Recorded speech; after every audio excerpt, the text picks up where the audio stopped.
Guys, welcome to Eden aquatics. So guys, இன்றைக்கி நம்ம பார்க்க போகிற விஷயம் என்னன்னு கேட்டிங்கன்னா, டிராஃப்ட் ஸ்னேக்கெட் வளர்க்கலாமா இல்லாட்டி ஜெயிண்ட் சைஸில் இருக்க ஸ்னேக்கெட்ஸை வளர்க்கலாமா. ஸோ நிறைய பேர் ஸ்னேக்கெட் ஹாபியில் புதுசாக வரணும்னு நினைக்கிறவங்க ஃபஸ்ட்டு எதுலேருந்து ஆரம்பிக்கலான்னு இருக்கும் உங்களுக்கு. ஸோ அதனால தான் இந்த வீடியோவை நான் போட்டிருக்கேன். ஸோ வாங்க இந்த வீடியோக்குள்ளே போய் பார்த்து தெரிஞ்சுக்கலாம். ஸோ கைஸ், நீங்கள் ஃபஸ்ட்டு ஸ்னேக் ஹாபீஸில் வரீங்கன்னா, நீங்கள் ஒரு ஸ்னேக்கை ட்ரை பண்ணணும்னு நினச்சிங்கன்னா கண்டிப்பாக நீங்கள் டிராஃப்ட் வகையில் போயிடுங்க. ஸோ ஏன் சொல்கிறேன்னா, நீங்கள் டிராஃப்ட் வகையில் போகும்போது அது கொஞ்சம் சின்னதாக இருக்கும்.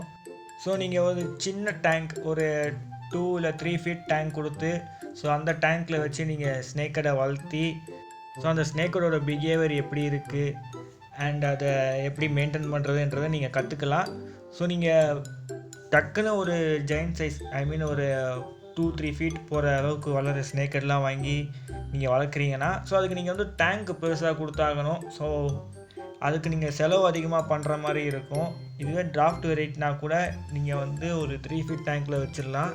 ஸோ இதுவே ஒரு மலபார் ஸ்னேக்கெட்டோ இல்லாட்டி எம்பேர், கோப்ரா ஸ்னேக்கெட்டு, ஸோ இதெல்லாம் நீங்கள் வாங்கி வளர்க்கும் போது நீங்கள் ஒரு 4 ஃபீட் டேங்க் இல்லாட்டி 5 ஃபீட் டேங்க் கொடுத்தா நல்லாயிருக்கும். ஸோ பெரிய ஸ்னேக்கெட்டாக இருக்கும்போது அதுக்கு நீங்கள் கொஞ்சம் பெரிய டேங்க்ஸ்லாம் கொடுக்கணும். ஸோ சின்ன ஸ்னேக்கெட்னால் நீங்கள் லைட்டாக கொஞ்சம் சின்ன டேங்கே கொடுத்துடலாம். ஸோ டிராஃப்ட் ஸ்னேக்கெட்ஸே பார்த்தீங்கன்னா கிட்டத்தட்ட 1/2 அடி 1 அடி வரைக்கும் வளரும். அண்டு இதுங்க ரெண்டுமே லைவ் அண்டு நீங்கள் பெல்லட்டுக்கு ட்ரெயின் பண்ணியிருந்தீங்கன்னா பெல்லட் கொடுங்க. ஸோ மற்ற ஏதாவது டெட் ஃபிஷ்ஷோ இல்லை அதுக்கெலாம் நீங்கள் ட்ரெயின் பண்ணிங்கன்னா கொடுங்க. பட் பெட்டர் நீங்கள் லைஃப் ஃபீடு கொடுங்கன்னு தான் நான் சொல்லுவேன். பிகாஸ் ஏன்னா அந்த அக்ரெஷனை நீங்கள் அப்படியே மெயின்டைன் பண்ணிங்கன்னா நல்லாயிருக்கும். ஸோ லைஃப் ஃபீட் கொடுக்கறது மூலயமா, அது லைஃப் ஃபீட் கொடுக்கறதுக்கு உங்களுக்கு ஃபிஷ்ஷு தான் கொடுக்கணும்லாம் இல்லை. நீங்கள் மற்ற இந்த வேர்ம்ஸ், ஸோ அந்த வேர்ம்ஸ் எல்லாம் நீங்கள் கொடுக்கலாம். அண்டு ஃபீடிங் ஸ்டிம்ப்னே கிடைக்கும். ஸோ அந்த ஸ்டிம்ப்பு கூட நீங்கள் கொடுக்கலாம். ஸோ எல்லாம் கொடுக்கும்போது அது கொஞ்சம் அங்கங்கே ஹண்ட் பண்ணி சாப்பிட்றது பார்க்கவே நல்லாயிருக்கும். ஸோ அது டேங்க்கில் அங்கங்கே கொஞ்சம் ஓடி ஓடி ஹண்ட் பண்ணுறதுனால அது கொஞ்சம் ஆக்டிவாகவும் இருக்கும். ஸோ அதனால் கொஞ்சம் ஸ்னேக்கட் அக்ரெஷனாகவும் இருக்கும். ஸோ அதனால் நீங்கள் அப்படி கொஞ்சம் லைஃப் ஃபீட் பண்ணும்போது கொஞ்சம் அப்படியே இங்கே அங்கங்கே டேங்கில் காமிச்சு அதுக்கு நல்லா அப்படியே கோபத்தை ஏற்படுத்திட்டு போடுங்க. ஸோ அது பயங்கரமாக ஹண்ட் பண்ணி சாப்பிடும். அது பார்க்கவே பயங்கரமாக இருக்கும். அண்டு நிறைய பேருக்கு தோணலாம், பெரிய ஸ்னேக்கெட்டு தான் அக்ரெசிவாக இருக்கும், டிராஃப்ட் வகையெல்லாம் பார்த்தீங்கன்னா அக்ரெசிவாக இருக்காது. ஸோ அப்படின்னு சில பேருக்கு தோணலாம். பட் அது உண்மை கிடையாது. ஸ்னேக்கெட்னாலே அது அக்ரெசிவ் தான். ஸோ அது டிராஃப்டாக இருந்தாலும் ஜெயிண்ட்டாக இருந்தாலும் அது அக்ரெசிவ் தான். ஸோ அதனால் நீங்கள் பெருசு தான் வாங்கணும், எனக்கு அக்ரெஷன் தான் வேணும், பெருசு தான் வாங்குவேன் அப்படின்லாம் இருக்காதிங்க. டிராஃப்ட்டு கூட நீங்கள் வாங்க, டிராஃப்ட்டு கூட நல்ல அக்ரெஷனோடு தான் இருக்கும். ஸோ குட்டியாக இருக்கும்போது இதுங்க கொஞ்சம் உங்களை பார்த்து பயப்படும், ஷை ஆகும், லைட்டாக அவங்கக்கிட்ட இன்ட்ரெஸ்ட் வச்சு கிட்ட வரும்போதெல்லாம் கொஞ்சம் ஒரு தயக்கத்தோடு தான் இருக்கும். ஸோ நீங்கள் ரெகுலராக ஃபீட் பண்ணி ரெகுலராக அதுக்கிட்ட இன்ட்ராக்ட் பண்ணிகிட்டு இருந்தீங்கன்னா உங்களை பார்த்து பயப்படவே பயப்படாது. ஸோ உங்கள்கிட்டே அப்படியே நிற்கும். ஸோ ஒரு ஃப்ளவரா நம்ம எப்படி நம்ம கிட்ட போய் நிற்கும் போது நிற்கிதோ, ஸோ அதே மாதிரி நிற்கும். ஸோ இதால் ஓனர்ஸை ரெகனைஸ் பண்ண முடியும். ஸோ நீங்கள் தான் ஃபீட் பண்ணுறீங்கன்னு தெரிஞ்சதுன்னா அது உங்கள் ஃபீடு தான் எடுக்கும்.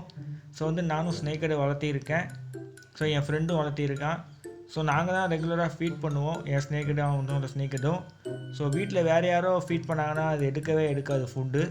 ஸோ அதே மாதிரி தான் என் வீட்லேயும். ஸோ எங்கள் அம்மா இல்லை எங்கள் அப்பா யாரோ ஃபீட் பண்ணாங்கன்னா ஃபுட் எடுக்காது, நான் ஃபீட் பண்ணால் தான் எடுக்கும். ஸோ இந்த பிஹேவியர் என்கிட்ட மட்டும் இல்லை, என் ஃப்ரெண்டுக்கிட்ட ஸ்னேக்கெட்டுக்கும் இருந்தது. ஸோ இதே மாதிரி பிஹேவியர் உங்கள் ஸ்னேக்கெட்கிட்டே இருந்ததுன்னா கான்வர்சேஷனில் சொல்லுங்கள், நான் அதை தெரிஞ்சுக்கிறேன். அண்டு நீங்கள் ஸ்னேக்கெட் வாங்கணும்னு நினச்சிங்கன்னா அதில் பார்த்தீங்கன்னா ஏகப்பட்ட வகைகள் இருக்குது. ஸோ அதிலே கிட்டத்தட்ட டிராஃப்ட்லேயே நிறைய வகைகள் இருக்குது. டிராஃப்ட்லேயே ஒரு வகை நம்ம தமிழ்நாட்டிலே இருக்குது. ஸோ அது நம்ம குறவ மீனுன்னு சொல்கிறோம். ஸோ அதை கூட நீங்கள் பிடிச்சோ இல்லை வாங்கியோ வளர்க்கலாம். ஸோ அதுவும் ஒரு டிராஃப்ட் ஸ்னேக்கெட்டு தான். இப்போ பார்க்குறது ரெயின்போ ஸ்னேக்கெட். ஸோ இதுவும் ஒரு டிராஃப்ட் வெரைட்டி ஸ்னேக்கெட்டு தான். நம்ம டிராஃப்ட் ஸ்னேக்கெட் வகைகள் கொஞ்சம் வீடியோவாக போட்டிருக்கோம். ஸோ ஒரு வெரைட்டியை. ஸோ அந்த வீடியோ நம்ம சேனலில் இருக்கும். ஸோ அந்த வீடியோவை பாருங்கள். ஸோ நீங்கள் ஸ்னேக்கெட் ஏதோ வாங்குற மாதிரி இருந்ததுன்னா நீங்கள் அந்த வீடியோ பார்த்து ஸோ எந்த ஸ்னேக்கெட் வாங்கலாம் நீங்கள் கொஞ்சம் டிசைட் பண்ணலாம். அண்டு இதுலேயே கொஞ்சம் பெருசாக வளரக்கூடிய ஸ்னேக்கெட்ஸ்லாம் வேறு இருக்குது. ஸோ முதல்ல நம்ம இந்தியாவை சேர்ந்த மலபார் ஸ்னேக்கெட்டே சொல்கிறேன். நல்லா ப்ளூ கலர், நல்லா ஃபேமஸான ஒரு ஸ்னேக்கெட்டு தான். இந்த ஸ்னேக்கெட்லாம் கிட்டத்தட்ட ஒரு 2 அடிக்கு மேலே வளரும். ஸோ அதனால் இதெல்லாம் கொஞ்சம் பெரிய ஸ்னேக்கெட்டு. ஸோ அதுவும் இல்லாமல் எம்பையர் மாதிரியே இருக்கக்கூடிய சன்னா முரலியஸ், ஸோ அதையும் நீங்கள் வாங்கி வளர்க்கலாம், இல்லாட்டி பிடிச்சி வளர்க்கலாம். இல்லாட்டி கோப்ரா ஸ்னேக் ஹெட் இருக்குது. ஸோ அது வந்து அதோட பேட்டர்ன்ஸ்னால அது ரொம்ப ஃபேமஸாக இருக்குது. ஸோ நல்லா கோல்டன் கலரில் இருக்கும், கோல்டன் கோப்ரான்னு சொல்லுவாங்க. ஸோ அந்த ஸ்னேக் ஹெட் கூட நீங்கள் வாங்கலாம். ஸோ ஸ்னேக் ஹெட்ஸில் நிறைய கலர் வெரைட்டிஸ்கள் இருக்குது சார். ரெயின்போலாம் சொல்லப்போனால் அதில் கொஞ்சம் லைட் ரெட்டு, ப்ளூ, அதுக்கப்புறம் ப்ரௌன் அண்டு கொஞ்சம் க்ரீன் கலர் பார்க்கலாம். ஸோ இது மாதிரி அதுக்கு பல கலர்ஸ் இருக்கும். ஸோ அதெல்லாம் பார்க்கவே ரொம்ப நல்லாயிருக்கும். ஸ்னேக் ஹெட் கலர்ஃபுல்லாகவும் இருக்கிறதும் இல்லாமல் நல்லா ஆக்டிவாக அக்ரெசிவாக சூப்பராக இருக்கும் பார்க்க. ஸோ உங்கள்கிட்ட கம்மியான ஸ்பேஸ் இருக்குது, லோ பட்ஜெட் தான் இருக்குது அப்படின்னா நீங்கள் வந்து டிராஃப்ட் ஸ்னேக் ஹெட்டை சூஸ் பண்ணலாம். ஸோ இல்லை எனக்கு வந்து கொஞ்சம் பட்ஜெட் ஹையாகவே இருக்குது, நான் கொஞ்சம் பெருசாகவே வாங்கிக்கிறேன் அப்படின்னா கூட நீங்கள் வந்து பெரிய சைஸ் ஸ்னேக் ஹெட்டை யூஸ் பண்ணலாம். ஸோ இதுக்கு வந்து ஏர் தான் ப்ரீத் பண்ணும். ஸோ அதனால் நீங்கள் டேங்க் சர்ஃபேஸ் வந்து கொஞ்சம் காத்தோட்டமாக வச்சுருந்தா நல்லாயிருக்கும். அண்டு டாப்பை நல்லா கொஞ்சம் மூடுறதும் அவசியமானது தான், ஏன்னா நல்லாவே ஜம்ப் பண்ணிடுவாங்க. ஸோ நீங்கள் வந்து டாப்பை மூடுறது ரொம்ப இம்பார்ட்டண்ட். அதுக்கப்புறம் பார்த்தீங்கன்னா ஃபில்ட்ரேஷன் நல்லா வைங்க, பிகாஸ் இது ஒரு ப்ரெடேட்டர் ஃபிஷ். ஸோ நல்லா மீட் சாப்பிடும். ஸோ கைஸ், அதுக்கப்புறம் இந்த மீன் நீங்கள் வாங்கி வளர்க்குறீங்கன்னா, ஸோ வீட்டில் இந்த சிக்லெட் வாங்கி வளர்க்குறவங்களாம் ஹீட்ரு வைப்பாங்க, இல்லாட்டி நார்மலாக ஏதாவது ஒரு ட்ராபிக்கல் ஃபிஷ் வாங்கி வளர்க்குறவங்களாம் ஹீட்ரு வச்சு ஆகணும்.